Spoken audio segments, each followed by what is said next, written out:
was a rock tour manager, and this is what I'm supposed to do. I'm supposed to tour with my act. To Afghanistan?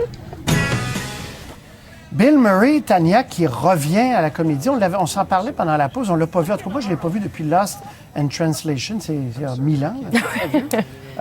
Mais il revient, donc c'est de la comédie pure. Oui, il a fait plusieurs films depuis, en fait, sauf que c'est la preuve qu'il n'y a pas eu beaucoup de succès avec les autres films dans lesquels on a pu le voir. Il y a eu Saint Vincent qui était tombé dans l'oubli, en fait, qui avait été présenté au Festival de films de Toronto. Donc, c'est donc un retour avec la comédie avec Rock de Casbah, où il joue une star, donc ancienne star. Il soutient que c'est lui qui a lancé la carrière de Madonna et il est à la recherche d'une vedette, d'une voix qui va lui permettre de connaître une carrière internationale pour une deuxième fois. Et il se retrouve en Afghanistan et rien ne va plus. L'artiste sur qui il mise, qui est joué par Zooey Deschanel, décide de partir et il se retrouve avec Kate Hudson, qui joue une prostituée dans ce film. Bref, le film se perd dans de nombreux détours pour finalement en arriver à Afghan Star. Et là, il se bute à toutes les traditions afghanes. C'est pas un film que je vous recommande, c'est ce que je vous dirais. Bon. Malheureusement, on va attendre au prochain film, en se croisant les doigts, que Lost in Translation ou la qualité de ce film-là revienne pour Bill Murray. Est-ce que la chanson Rock de Casbah est dans le film? Même pas. Bon, déception. On oublie. Un film que vous avez aimé, c'est un film français qui s'appelle Boomerang. Oui, Boomerang. C'est réalisé par François Favra. On retrouve un frère et une sœur joués par Laurent Lafitte et Mélanie Laurent. Voici un extrait. Votre maman, c'était pas quelqu'un qu'on oublie. Ça va faire 30 ans demain. Ah, maman. T'as jamais pensé que on nous avait peut-être pas tout raconté? C'est-à-dire? Sur la mort de maman. Est-ce que je vous emmène, mademoiselle?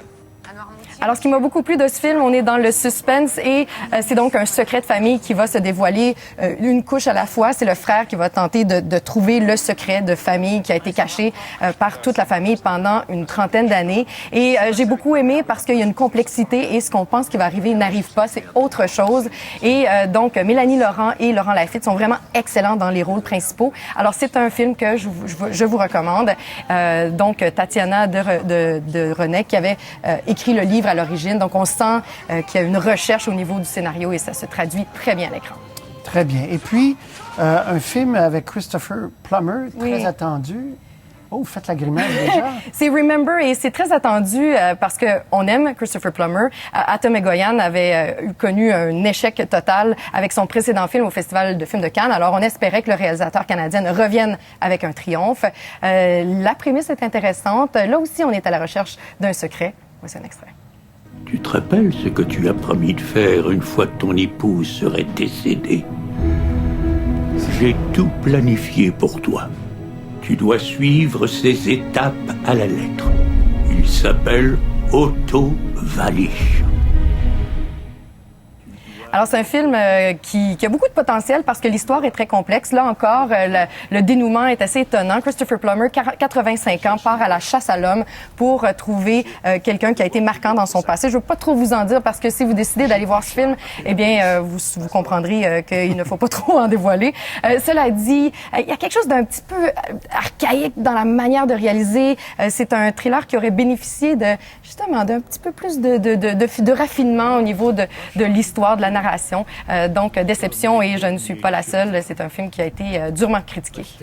Atom Egoyan, donc, il ne l'a plus. En tout cas, il l'a moins. Pour le moment. Mais pour le moment, on verra. Et puis, vous nous parlez d'un documentaire pour terminer, L'homme et son chien. Oui.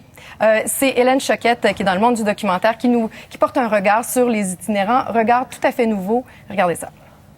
Le monde me dit souvent « Ah, t'es dans la rue, t'es même pas capable de t'occuper de toi, pourquoi tu t'occupes d'un chien? » Et nous, quand tu perds tout, tu te ramasses dans la rue. C'est tout ce qui te reste. Pourquoi je m'en débarrasserais, t'sais?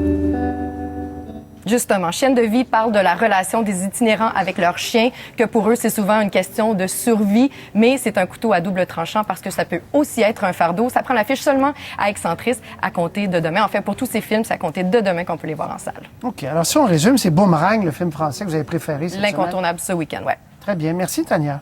Au revoir. Bonne soirée.